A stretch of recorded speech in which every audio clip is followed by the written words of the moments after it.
Karen didn't clock, she stormed.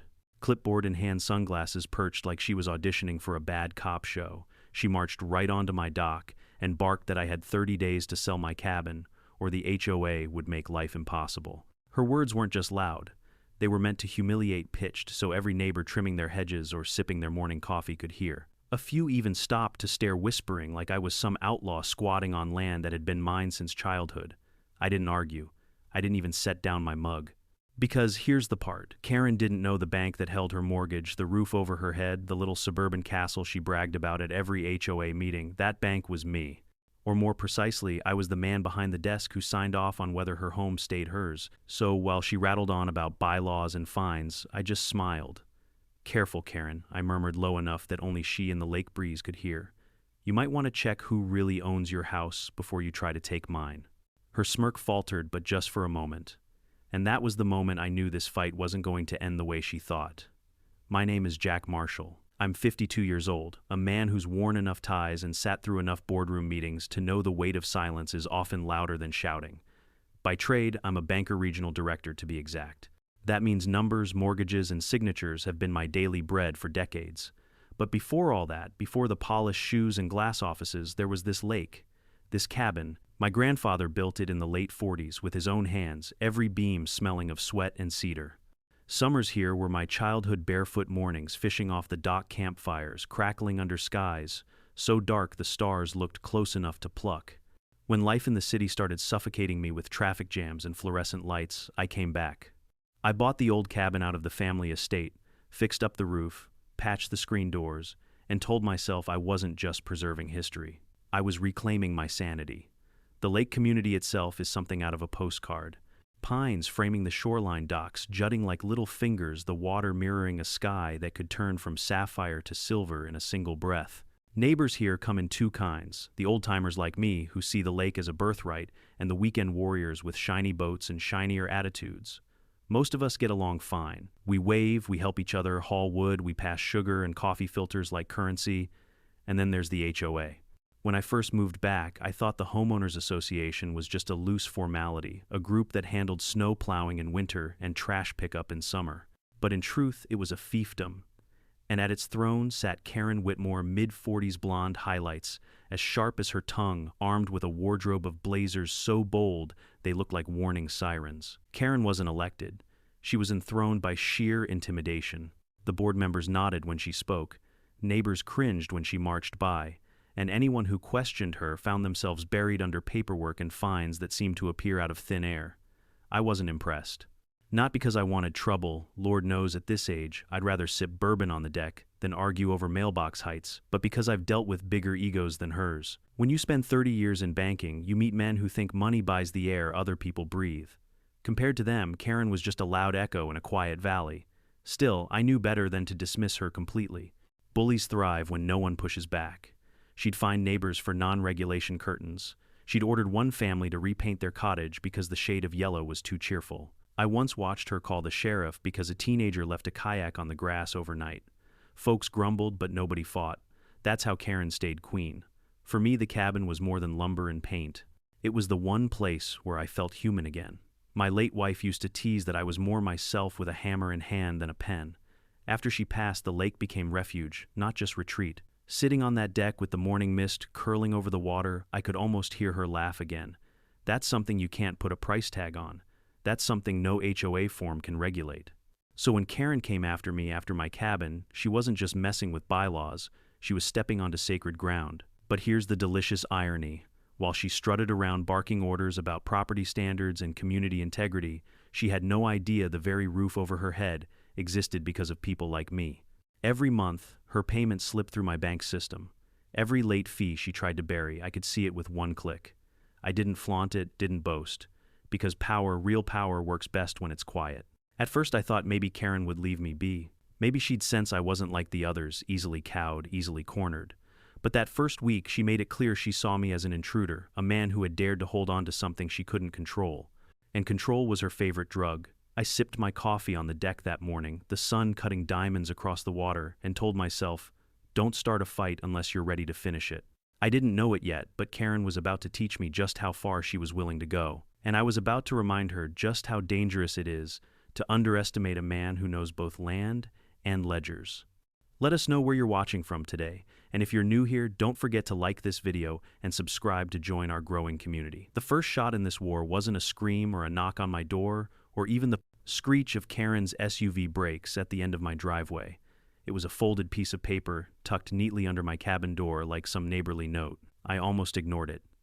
After all, half the junk that ends up on my porch are pizza coupons and advertisements for lawn service I'll never hire.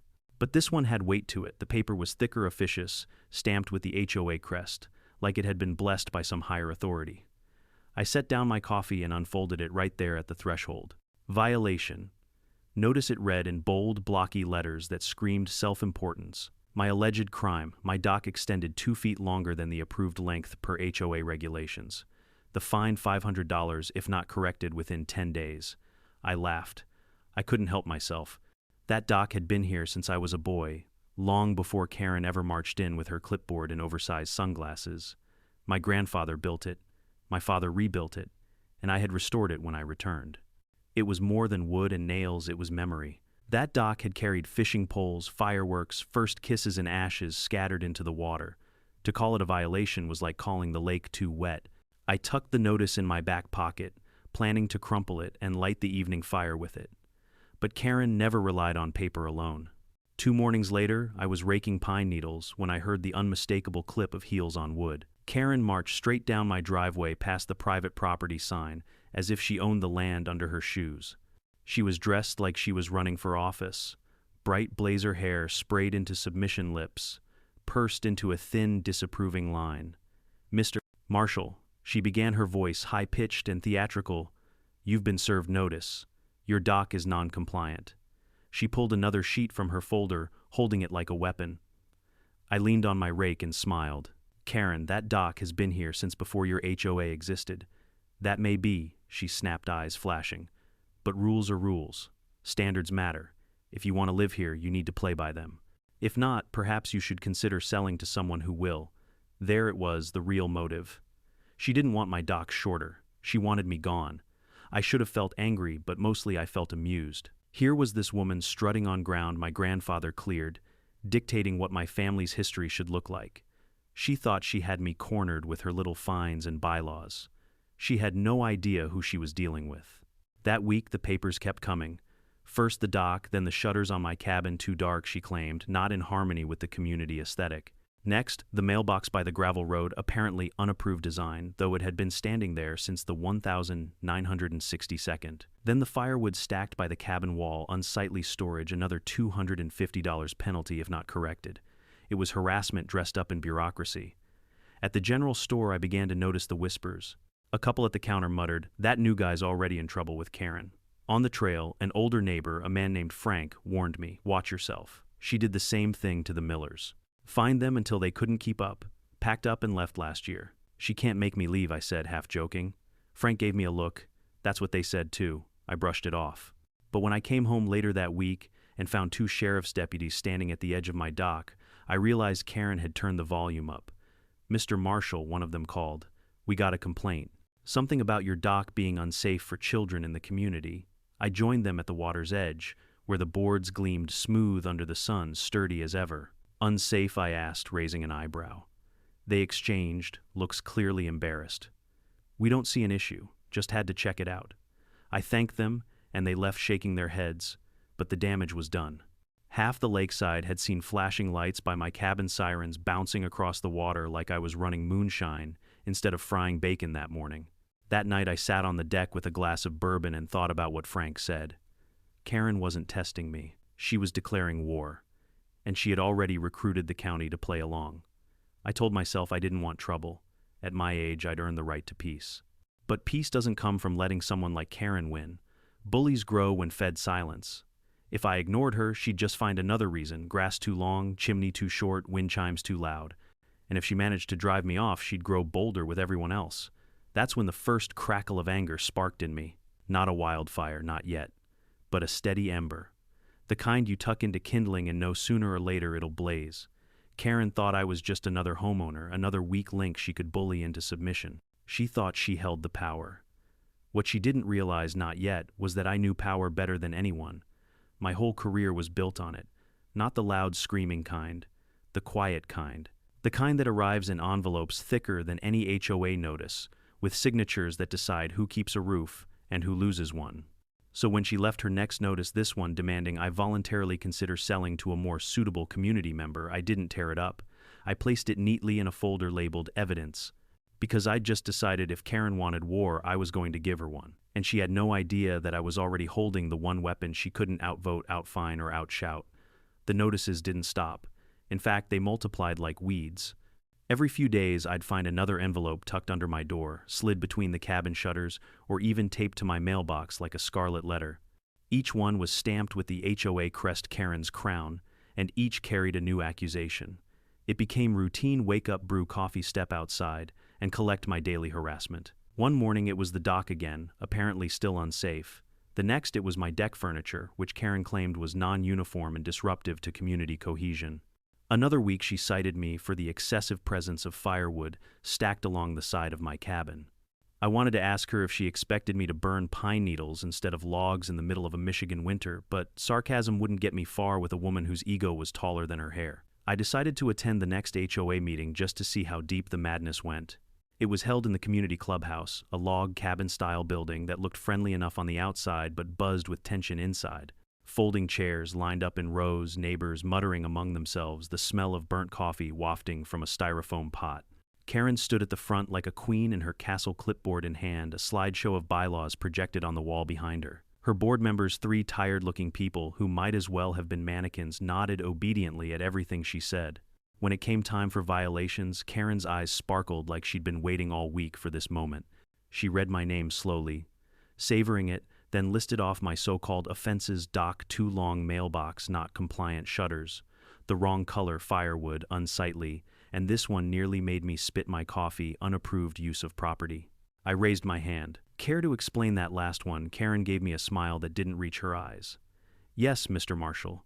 We've noticed frequent gatherings at your cabin. Visitors. Multiple cars in your driveway. That can disrupt community harmony. I laughed out loud, the sound bouncing across the room. Karen, those gatherings you're talking about, that was me helping my nephew move in a couch. Unless you think a U-Haul is a threat to the community. A few neighbors chuckled, but Karen's glare silenced them quickly. This is no laughing matter, she snapped. Rules are rules. That phrase, rules are rules, became her mantra. She wielded it like a sword, cutting down anyone who dared to resist. But I noticed something else that night. The neighbors were tired. Their shoulders sagged. Their eyes rolled when she wasn't looking. A few avoided my gaze altogether, as if afraid to be seen sympathizing with me. Karen's rule was absolute, and fear was her currency. Still, she wasn't finished with me.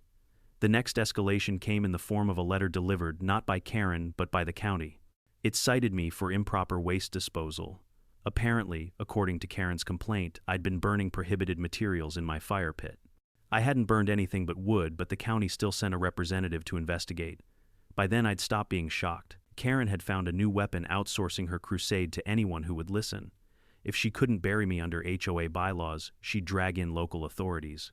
One evening, as I was repairing a loose plank on my porch, Karen appeared again. This time, she didn't bother with fake smiles. She marched up heels, clicking arms crossed. "You're becoming a problem, Mr. Marshall," she said flatly. "This community thrives on order, and you clearly don't respect that." I set down my hammer and met her gaze. "Karen, I respect rules. What I don't respect is abuse of them." Her lips tightened. "You'll find that abuse is a matter of perspective. If you don't want to live under this association's standards, maybe it's time to think about selling. Voluntarily. It'll save everyone a lot of trouble." That word again, voluntarily. It dripped with threat. I didn't answer her. Not directly. But in my silence, she saw what she thought was weakness. She smirked, pivoted on her heel, and walked away like she'd just won a battle. But she hadn't won anything. Not yet. The escalation kept climbing. She fined me for leaving tools visible on my deck. She sent me a formal warning about improper landscaping because the wildflowers near my cabin didn't match the HOA's preferred species. She even threatened to suspend my lake access privileges, which was hilarious, considering my cabin sat directly on the water. What struck me most wasn't the absurdity, it was her obsession. She was no longer just enforcing rules. She was fixated on me, like driving me out had become her personal mission. And the more she pushed, the more I realized something dangerous. She needed me gone. Badly. I couldn't figure out why yet. But I knew one thing for sure: Karen wasn't just picking a fight. She was building to something bigger. That night, I sat on my deck watching the moonlight shimmer across the lake. The air was cool, the loons called, and yet my chest burned with frustration. She'd dragged the county into it. She'd humiliated me in public meetings. She'd plastered me with fines so ridiculous they'd be funny if they weren't adding up in real dollars. For the first time, I admitted it out loud: she wants me out. And when I said it, something shifted. Because once you recognize the game, you can start planning your own moves. Karen thought she had me cornered with fines, bylaws, and threats. But what she didn't know, what she couldn't possibly imagine, was that the man she was trying to bully was the very man who signed off on her mortgage. She thought she was building pressure. In truth, she was tightening the noose around her own neck. The night after that HOA meeting, I couldn't sleep. I lay in bed, staring at the rafters, listening to the wind move through the pines. Karen's smug face replayed in my mind, her words sharp as nails. Maybe it's time to think about selling. Voluntarily. She had said it so casually, as if she were doing me a favor. I rolled over and thought, why? Why was she so obsessed with my cabin? Sure, she was a control freak, but this felt bigger. It wasn't just about rules or power anymore. She was desperate. And desperate people make mistakes. So I did what I've always done when things don't add up. I went to the numbers. The next morning, I drove into town to the branch of the bank where I'd built my career. Even though I'd taken a step back into more regional oversight, I still had access to the tools. A few keystrokes, a few logins, and suddenly, the truth of Karen Whitmore's life unfolded in front of me on a glowing computer screen. And oh, what a truth it was. Her mortgage was held by my bank. Not only that, she was behind. Not by much, just a couple of months. But in finance, lateness is blood in the water. And Karen had been bleeding for a while. The system showed late fees piling up, penalty notices, mailed warnings ignored. She wasn't the queen she pretended to be. She was a debtor balancing on stilts, and the ground was starting to shake. I leaned back in my chair and let out a long, low whistle. So that's why you want me gone. But it didn't stop there. Curiosity carried me further. I checked HOA accounts, the association's ledgers. Thanks to my contacts and my understanding of financial disclosures, I saw things the average homeowner would never know. The numbers were messy. Funds shifted around in ways that smelled rotten. Community fees collected but unaccounted for. Payments delayed.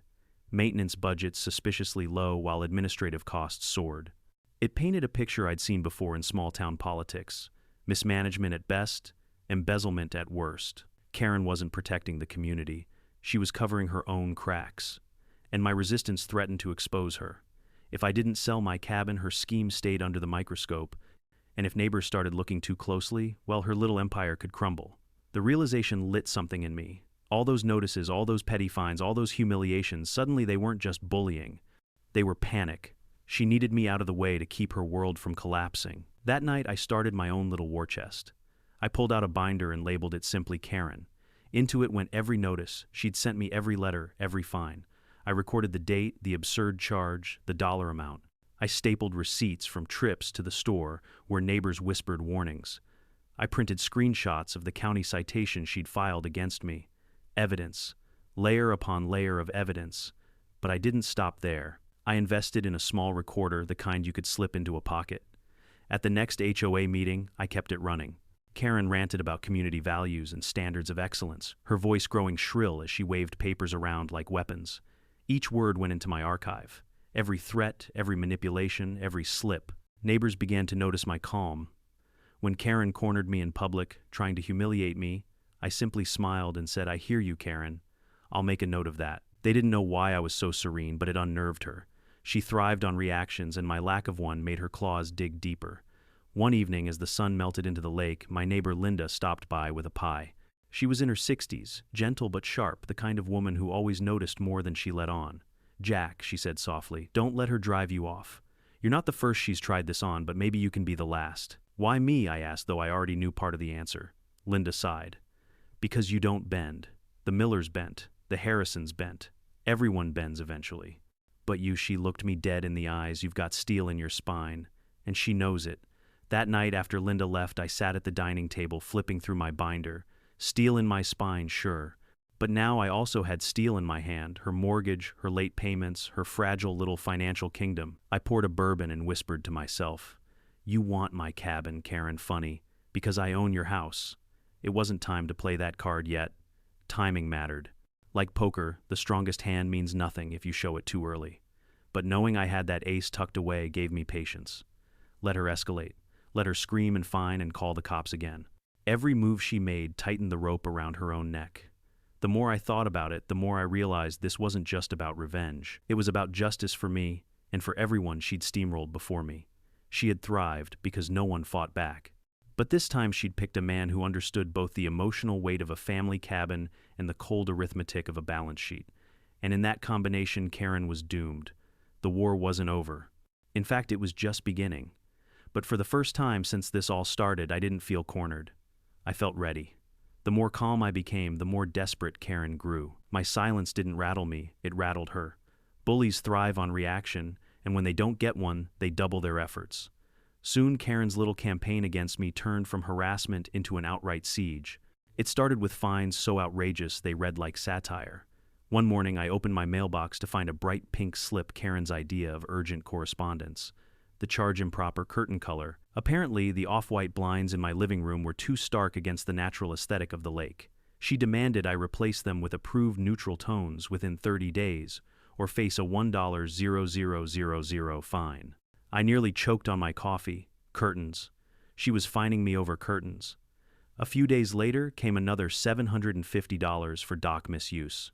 According to her, my nephew had been spotted fishing off the edge without wearing a life vest. Never mind that the boy was 6 feet tall, and had been swimming competitively since he was 5. Karen turned it into a criminal offense. Then came the kicker, a $2,500 penalty for unauthorized gatherings. Her evidence, a Saturday barbecue where I'd grilled burgers for 3 neighbors. Apparently 3 lawn chairs and the smell of hickory smoke counted as an unsanctioned festival. I didn't pay a dime. Instead, I slid each notice into my binder, labeling and numbering them like trophies. But Karen wasn't done. She escalated to humiliation tactics. At the next HOA meeting, she printed out copies of my supposed infractions and passed them around like gossip columns. She stood at the front of the room, voice sharp, declaring, "Mr. Marshall is a repeat offender who refuses to uphold our community standards. This kind of behavior drags us all down." Neighbors avoided my eyes, but I saw the flicker of sympathy on a few faces. They'd been there too, fined for nonsense, bullied into compliance. Karen thought she was turning the crowd against me. She didn't realize she was planting seeds of rebellion. Her boldest strike came 2 weeks later. I came home from a supply run in town to find 2 sheriff's cruisers parked at the end of my driveway lights, flashing against the pines. My stomach sank for a moment. What now? The deputy explained that Karen had filed a complaint accusing me of illegal rental activity. She claimed I was secretly renting my cabin on weekends to strangers, turning it into an unlicensed Airbnb. I couldn't help but laugh. "Officer, I've lived here every day since spring. The only strangers I've hosted are my sister and her kids." The deputies were apologetic. They knew the complaint was flimsy, but procedure required them to check. Still, the sight of law enforcement vehicles outside my cabin was enough to raise eyebrows around the lake. Neighbors peeked from windows, whispers carried across the water. That night I sat by the fire binder open on the table, flipping through page after page of her madness. My anger simmered, but beneath it was something colder resolve. Karen thought she was backing me into a corner, but what she was really doing was building my case. Every letter, every fine, every false complaint, proof. Still, she had one more card to play. The following week, I received a certified letter in the mail. Inside was a formal notice of intent from the HOA board. If I didn't comply with outstanding fines totaling over $10,000, they would initiate foreclosure proceedings against my cabin. I sat there at my kitchen table, the letter trembling in my hands, not from fear but from laughter. They were threatening to take the cabin my grandfather built. My cabin. The one place in the world that was truly mine. And that's when I understood something crucial. Karen wasn't just power-hungry. She was desperate. Buried under her own debts, hiding mismanaged HOA funds, she needed a scapegoat. She needed someone to make an example of, someone to distract the community while she patched the holes in her own sinking ship, and she thought that someone was me. But she had no idea the man she was trying to crush was the same man who held her mortgage. So I poured myself a bourbon, added the foreclosure notice to my binder, and whispered into the firelight, "All right, Karen. You've had your fun, now it's my turn." Because here's the thing about bankers, we understand patience. We understand leverage. And when the time comes, we know exactly how to pull the rug out from under someone's feet. Karen had just declared war. But what she didn't realize was that I already owned the battlefield. I've always believed that the quiet moments before a storm matter more than the storm itself.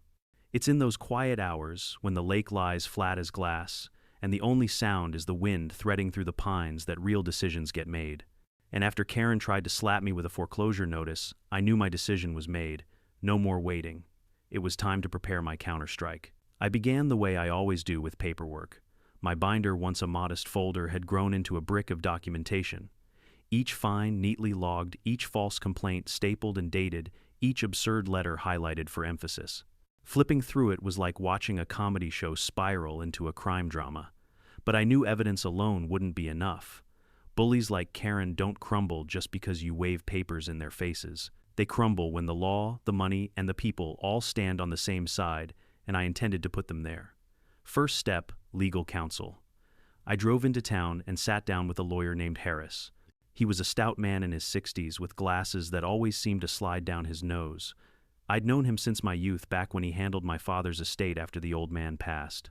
He flipped through my binder page by page, shaking his head with every ridiculous violation. "Jack," he said, finally setting the binder down, "this isn't just harassment, this is abuse of power, intimidation, possibly fraud.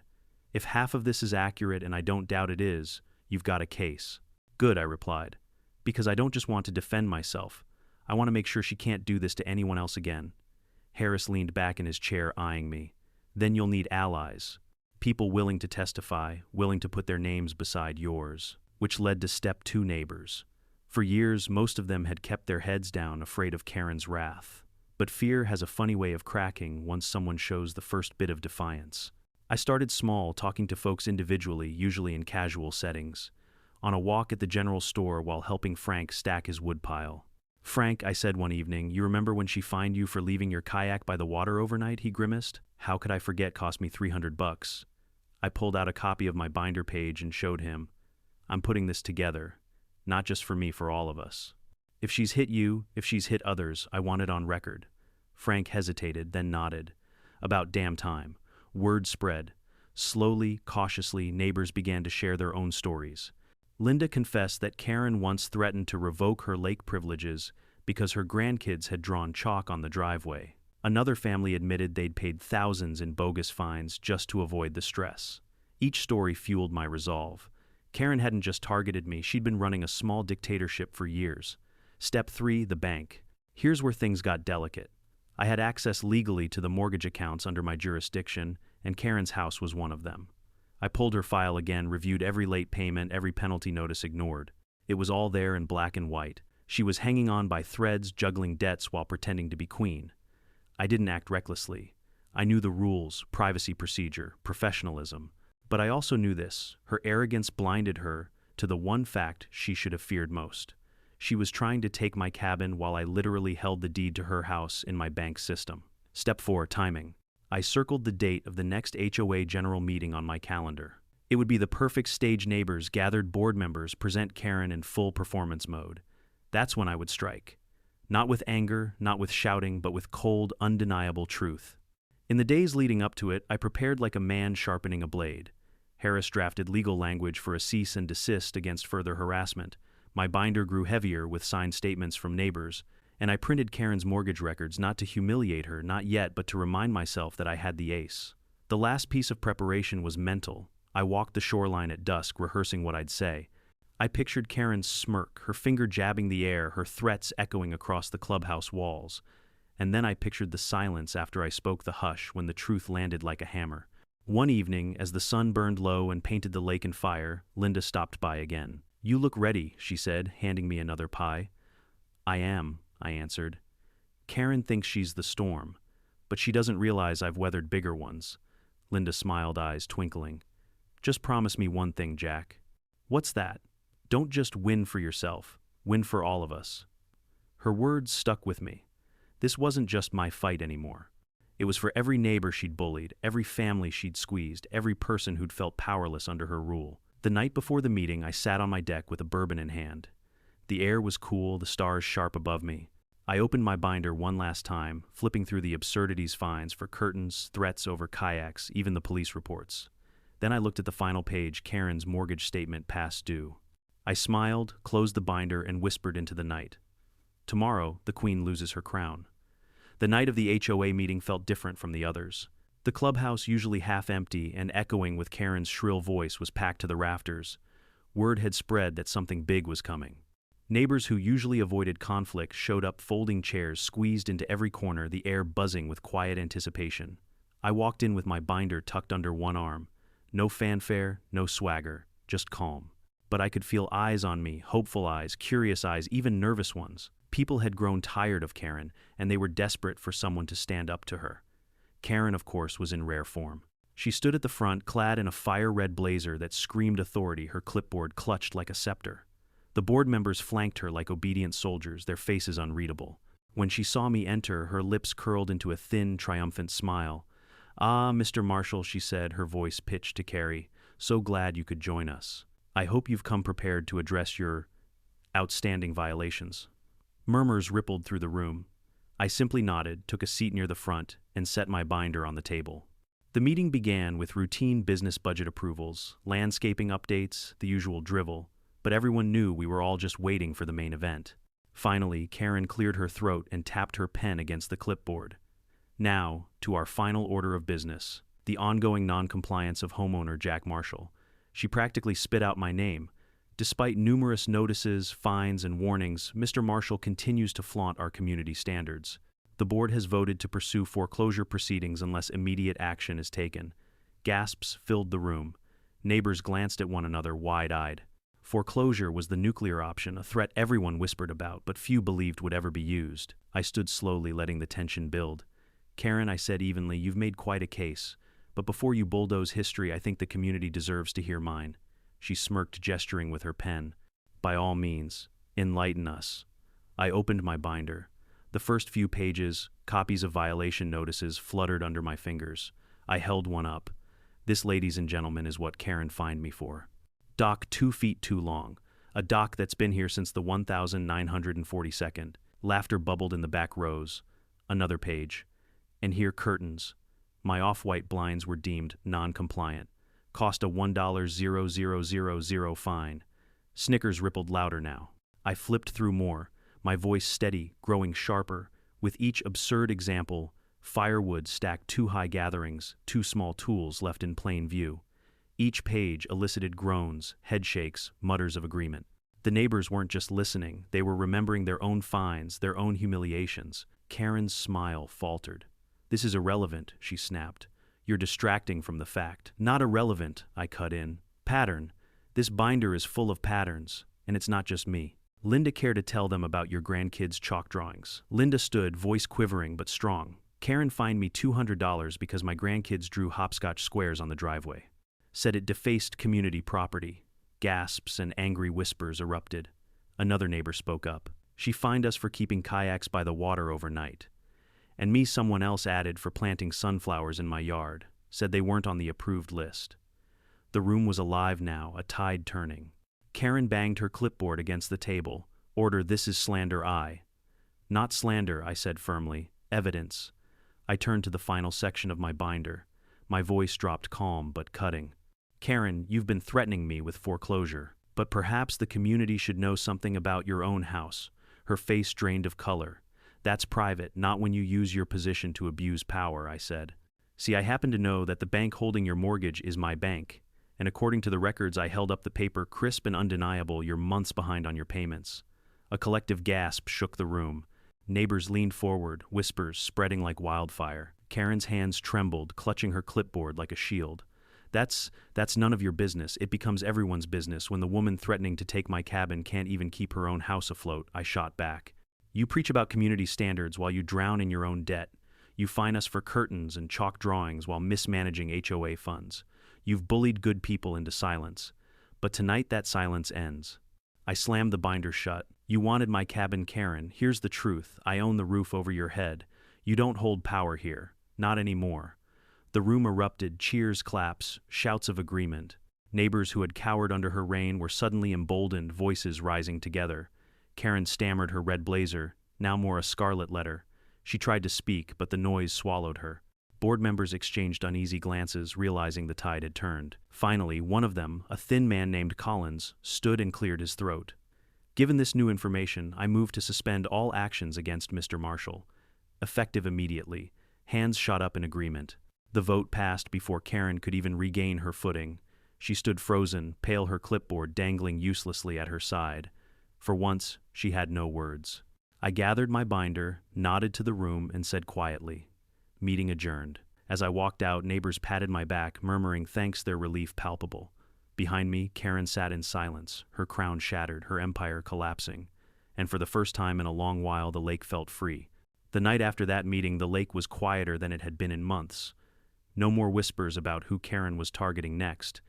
No more nervous glances at HOA notices taped to mailboxes. Just the wind in the trees, the ripple of water against docks, and a freedom that felt almost foreign. Word traveled fast. By sunrise, nearly every homeowner on the lake knew what had happened. People who had avoided me before, wary of being associated with the troublemaker, now waved when I walked by. Some stopped me outright. Jack Frank said, shaking my hand firmly, "You don't know how long we've waited for someone to stand up to her." Linda hugged me with tears in her eyes. "My grandkids can draw in chalk again," she laughed, half joking but also dead serious. The relief in their voices was heavier than I'd expected. It wasn't just me. Karen had been bullying, it was everyone. And for years, they'd all lived under her thumb, too afraid to speak up. When I exposed her, I hadn't just won my battle. I'd freed an entire community. Karen, on the other hand, disappeared. The red blazer didn't make an appearance at the next meeting. In fact, she resigned within a week, citing personal reasons. Rumors swirled about her financial troubles, but nobody pressed her for details. Maybe they felt pity. Maybe they just wanted her gone. I didn't celebrate her downfall. Revenge wasn't the flavor of my victory, it was relief. Relief that the cabin my grandfather built would stay in the family. Relief that neighbors no longer had to live in fear of a woman with a clipboard and a taste for power. But Karen's collapse had ripple effects. An independent audit of the HOA revealed a mess funds missing, invoices unpaid, maintenance neglected. For years, she'd been siphoning money into administrative costs that were little more than personal luxuries. The board, humiliated and desperate to regain trust, voted to dissolve her policies and restructure the association. For the first time, actual transparency entered the picture. I stayed involved not because I wanted power, but because I wanted fairness. I wasn't about to let another Karen slip into that chair unchallenged. When neighbors nominated me to join the board, I accepted not to dictate, but to protect. Life at the lake settled back into its old rhythm. Mornings with coffee on the deck, afternoons helping neighbors with repairs, evenings listening to loons call across the water. For the first time since I moved back, I felt peace return. One evening, I sat with Frank and Linda by a bonfire, the flames licking the night sky. Frank leaned back and said, "You know, Jack, you didn't just save your cabin, you saved all of ours." I poked at the fire with a stick and shrugged. I didn't save anything. I just reminded her who she was dealing with. She thought she had all the power because she had the clipboard, the bylaws, the fines. But real power, quiet power, is knowing when to hold your ground and when to remind people of the truth. Linda smiled softly. "Still, you taught us something. You showed us that even bullies with crowns can bleed when someone pushes back." Her words stayed with me. Because the truth is, this wasn't just about Karen. It was about all the Karens out there, the people who thrive on fear, who inflate their importance by pushing others down. The kind of people who convince you they hold the keys to your future when in reality their whole world rests on shaky foundations. I looked at the fire sparks rising into the night and thought of my late wife. She used to say, "Don't let small people make you smaller. Make them rise or walk away." For years, this lake had been shrinking under Karen's weight. Now finally it was breathing again. The next morning I walked down to the dock. The boards creaked the same way they always had, steady and familiar. I sat at the edge, feet dangling above the water, coffee in hand. The mist curled across the surface, and for the first time in months I didn't feel the tension in my chest. This was home. Always had been. Always would be. Karen had wanted my cabin gone. Instead, she lost her house, her title, her grip. And me, I gained something more valuable than revenge. I gained a community that stood together, finally unafraid. If this story teaches anything, it's that bullies only win when good people stay silent. Power isn't always loud. It isn't in the fines, the threats, or the flashing lights. Real power is quiet. It's the patience to gather truth, the courage to hold your ground, and the wisdom to strike only when the moment is right. Karen thought she was untouchable, but she forgot one simple truth: nobody stands taller by standing on others. So if you've ever dealt with a Karen in your own life, someone who abuses authority, someone who thrives on intimidation, remember this: you don't have to shout to win. You just have to be steady, patient, and unafraid of the truth. Because the truth once revealed is stronger than any clipboard or bylaw. Now, I want to hear from you. Have you ever stood up to a bully in your community? What happened when you finally pushed back? Share your story in the comments below. And if you enjoyed this one, don't forget to subscribe for more HOA dramas. Revenge tales and justice served ice cold.